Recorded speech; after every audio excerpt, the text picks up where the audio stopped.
అభివృద్ధి అనేది తాత్కాలికం కాదు. అభివృద్ధి అంటే శాశ్వతంగా నిలిచిపోయేది, తరతరాలకు బతుకునిచ్చేది, వారి భవిష్యత్తుకి బాట చూపేది. విజయనగరం జిల్లాలో నిర్మాణంలో ఉన్న భోగాపురం ఎయిర్పోర్ట్ కూడా అలాంటిదే. ఈ ఒక్క ప్రాజెక్టు పూర్తయితే ఉత్తరాంధ్ర రూపురేఖలే మారిపోనున్నాయి. భోగాపురంలో ఎయిర్పోర్ట్ అందుబాటులోకి వస్తే ఆ ప్రాంతమే కాదు, చుట్టుపక్కల ఉన్న మిగతా ప్రాంతాలు కూడా అభివృద్ధి చెందుతాయి. ఈ ప్రాజెక్టుతో రవాణా సౌకర్యాన్ని మెరుగుపరచడమే కాదు, పారిశ్రామిక, ఆర్థిక, సామాజిక రంగాల్లో విప్లవాత్మక మార్పులకు బీజం పడనుంది.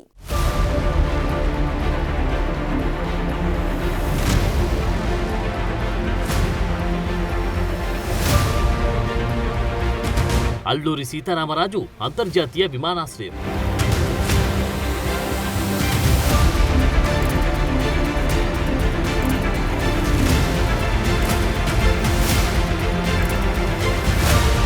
అది భోగాపురం ఇంటర్నేషనల్ ఎయిర్పోర్ట్.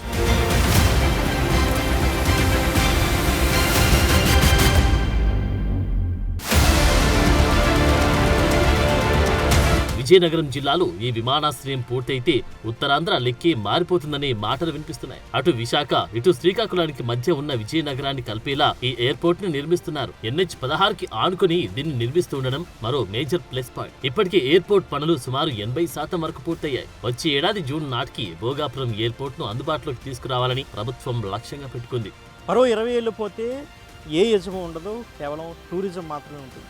సో నేను చెప్తున్న మాట కాదు, స్వయాన రాష్ట్ర ముఖ్యమంత్రి చంద్రబాబు నాయుడు చెప్తున్నటువంటి మాట. అంటే ఇక భవిష్యత్ అంతా టూరిజందే. టూరిజం పైనే ఏ రాష్ట్రమైనా, ఏ దేశమైనా అభివృద్ధి అనేది దానిపైన ఆధారపడి ఉంటుందనేది ఆయన యొక్క ముఖ్య ఉద్దేశం. దీనికి సంబంధించి ముఖ్యంగా ఉత్తరాంధ్రకి సంబంధించి అభివృద్ధి ఇప్పుడు ఎటుపక్క కనిపిస్తుందంటే కేవలం ఒకే ఒక ప్రాజెక్ట్ చుట్టూ కనిపిస్తుంది. అదే భోగాపురం ఎయిర్పోర్ట్. ప్రస్తుతం మనం భోగాపురం ఎయిర్పోర్ట్ వద్ద అయితే మనం ఉన్నాం. ఇప్పటికే భోగాపురం ఎయిర్పోర్ట్ పనులు మనం చూసుకుంటే దాదాపు 80% పనులు అయితే ఇప్పటికే పూర్తయినటువంటి పరిస్థితి మనందరం కూడా చూస్తూ ఉన్నాం. ఇప్పటికే మనం చూసాం, టెర్మినల్ కావచ్చు, రన్వే కావచ్చు, ఎయిర్ సిగ్నల్ వింగ్ వ్యవస్థ కావచ్చు, ఇవన్నీ కూడా ఇప్పటికే చాలా వరకు పనులు పూర్తి చేసుకుని, ముఖ్యంగా రన్వేకి సంబంధించి దాదాపు 100% పనులు కూడా పూర్తయ్యాయని మనం చెప్పుకోవచ్చు. ఇంకా టెర్మినల్ విషయానికి వస్తే సుమారు 70% పనులు అయ్యి, అదేవిధంగా ఎయిర్ ట్రాఫిక్ సిగ్నల్ వ్యవస్థ సంబంధించి సుమారు 90% పనులు కూడా పూర్తవుతున్న పరిస్థితి. అదేవిధంగా భోగాపురం ఎయిర్పోర్ట్కి అనుసంధానించే రోడ్డు, అంటే ఎయిర్పోర్ట్కి రావాల్సిన రోడ్లు కూడా మనం చూసుకోవచ్చు. మన కళ్ళ ముందు కనిపిస్తున్నటువంటి పరిస్థితి అయితే ఉంది. ఇవన్నీ కూడా ఇప్పటికే పూర్తవుతున్నటువంటి పరిస్థితి. అంటే ఎక్కడికక్కడ అంటే సుమారు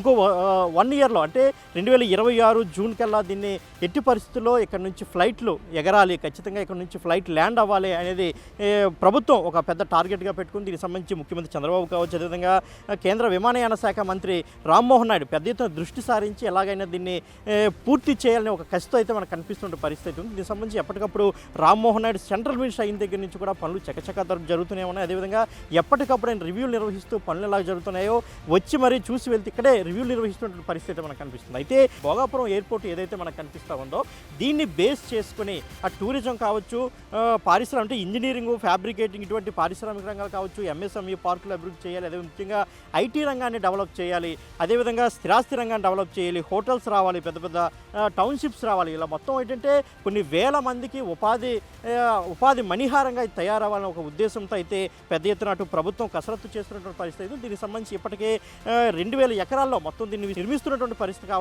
పరిస్థితి ఉంది. అదేవిధంగా ఈ భోగాపురానికి ఎయిర్పోర్ట్కి మొత్తం 15 రోడ్లు అనుసంధానిస్తున్నారు. అదేవిధంగా NH-16 6 లేన్ల జాతీయ రహదారిగా మారుస్తున్నటువంటి పరిస్థితి అయితే ఉంది. ఇంకా మనకి రోడ్లు మనం చూసుకోవచ్చు, ఇంకా కూడా కొన్ని మట్టి రోడ్లు ఇవన్నీ కూడా నిర్మించాల్సినటువంటి అవసరం అవుతుంది. సో ఇవన్నీ కూడా డెవలప్ చేస్తున్నటువంటి పరిస్థితి అయితే మనకు కనిపిస్తూ ఉంది. మొత్తం అంతే ఎక్కడా కూడా ఏ లోటు రానియకుండా అటు ప్రభుత్వం కసరత్తు చేస్తున్నటువంటి పరిస్థితి మనకు కనిపిస్తూ ఉంది. ఇప్పుడు ప్రస్తుతానికి మనకి ఎయిర్పోర్ట్ అంతా కూడా GMR సంస్థ వాళ్ళు నిర్మిస్తున్నటువంటి పరిస్థితి అయితే ఉంది. వాళ్ళకి మరొక 500 ఎకరాలు ఇచ్చి అందులోనే పెద్ద పెద్ద హోటల్స్ కావచ్చు ఇవన్నీ కూడా డెవలప్ చేయాలి. ఎందుకంటే మన రాష్ట్రంలో అతిపెద్ద ఎయిర్పోర్ట్ ఏదైనా ఉందంటే భోగాపురం ఎయిర్పోర్ట్ అనేది చెప్పే పరిస్థితి మనకి ఇంకొక సంవత్సరం రాబోతుంది. సో ఏంటి ఎవరు వచ్చినట్టు ప్రధాని కావచ్చు, రాష్ట్రపతి కావచ్చు, విదేశాల నుంచి వచ్చేవాళ్ళు మన ఆంధ్రప్రదేశ్కి రావాలి అంటే ఖచ్చితంగా భోగాపురం విమానాశ్రయంలో దిగాల్సిందే. సో ఈ ఉద్దేశంతో పెద్ద ఎత్తున దీన్ని డెవలప్ చేసినటువంటి పరిస్థితి మనకు కనిపిస్తూ ఉంది. అటు శ్రీకాకుళం కావచ్చు, అదేవిధంగా మనకి ఇక్కడ భోగాపురం మనం చూసుకుంటే భోగాపురం దాటిన వెంటనే తగరపోల్సి ఎంటర్ అవుతుంది. తగరపోల్సి నుంచి కూడా మొత్తం విశాఖ జిల్లా. సో మొత్తం ఈ 3 జిల్లాలకి కూడా కలుపుకొని ఒక మణిహారంగా ఉండనుంది. సో ఇక్కడే అన్ని రంగాలను కూడా డెవలప్ చేయాలని ప్రభుత్వం చూస్తుంది.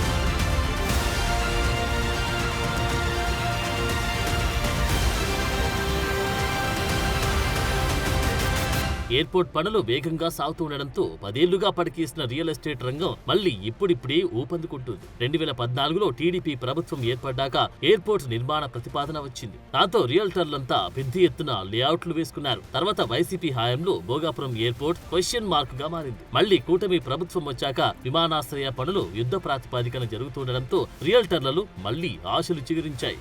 ఎయిర్పోర్ట్ కనుక పూర్తయితే అన్నిటికంటే పెద్ద ఎత్తున భూమి వచ్చేది మాత్రం ఖచ్చితంగా భూమి విలువ రేట్లు చాలా ఎక్కువగా పెరిగే అవకాశం అయితే చాలా స్పష్టంగా కనిపిస్తుంది. భోగాపురం కావచ్చు, ఆనందపురం, తాగరపోల్ సైడ్, అదేవిధంగా ఈ చుట్టుపక్కల ఉన్నటువంటి పోస్పాట్ రేఖ మొత్తం ఏరియాలన్నింటిలో కూడా పెద్ద ఎత్తున, అదేవిధంగా అటు వెళ్తే డెంకాడ మొత్తం అంటే అటు విజయనగరం, ఇటు వైజాగ్, ఇటు శ్రీకాకుళం వెళ్ళే మార్గం ఏదైతే ఉందో దానికి ఆనుకొని ఏదైతే నేషనల్ హైవేకి ఆనుకొని, అదేవిధంగా ఎయిర్పోర్ట్కి ఆనుకొని ఏ అయితే మండలాలు ప్రత్యేకంగా మనకి ఉన్నాయో ప్రధానంగా, సో ఈ యొక్క మండలాల చుట్టుపక్కల ఉన్నటువంటి మొత్తం ల్యాండ్స్ విలువ ఒక్కసారిగా పెరిగే అవకాశం చాలా స్పష్టంగా కనిపిస్తుంది. ముఖ్యంగా మనం చూసుకోవచ్చు, అంటే ఎయిర్పోర్ట్ వస్తుంది అన్నప్పటి నుంచే చాలామంది ఇక్కడ మనకి లేఅవుట్లు వేసినటువంటి పరిస్థితి మొత్తం అన్నీ చూసుకోవచ్చు. ఇటు ప్రహరీ గోడ మొత్తం చూసుకోవచ్చు, ఈ ప్రహరీ గోడ కావచ్చు, ఎటు చూసినా కానీ మనకి పెద్ద ఎత్తున స్థిరాస్తి రంగానికి సంబంధించిన లేఅవుట్లు మనకు కనిపిస్తూ ఉన్నాయి. అంటే ఎటు చూసినా కానీ లేఅవుట్లు పెద్ద ఎత్తున ఇప్పటికే వేసున్నటువంటి పరిస్థితి. అంటే పెద్ద ప్లాట్లు అమ్మడానికి కూడా చాలా సిద్ధంగా ఉన్నాయి. ఇప్పటికే చాలామంది ఇక్కడ ప్లాట్స్ కొనుక్కున్నటువంటి పరిస్థితి ఉంది.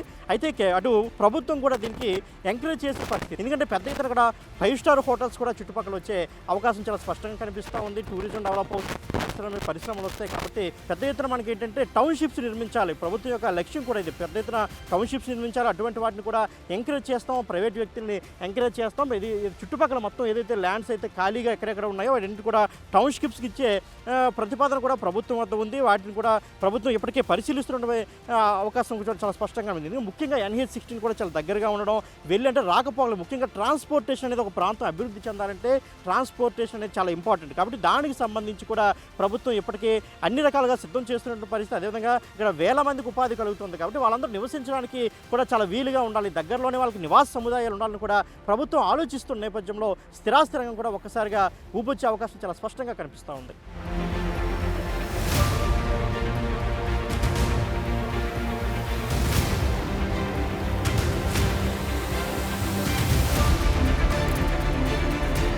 భోగాపురం ఎయిర్పోర్ట్ నిర్మాణం వల్ల ఉద్యోగ అవకాశాలు భారీగా పెరగనున్నాయి. Airport maintenance, logistics, hospitality, retail వంటి రంగాల్లో వేలాది మందికి ఉపాధి లభిస్తుంది. పారిశ్రామికంగా విమానాశ్రయానికి సమీపంలో కొత్త పరిశ్రమలు, గోడౌన్లు, వ్యాపార సంస్థలు ఏర్పడతాయి. ఇది ఆ ప్రాంతంలో పారిశ్రామిక అభివృద్ధికి ఊతమివ్వడంతో పాటు స్థానిక ఆర్థిక వ్యవస్థని బలోపేతం చేస్తుంది అని చెబుతున్నారు.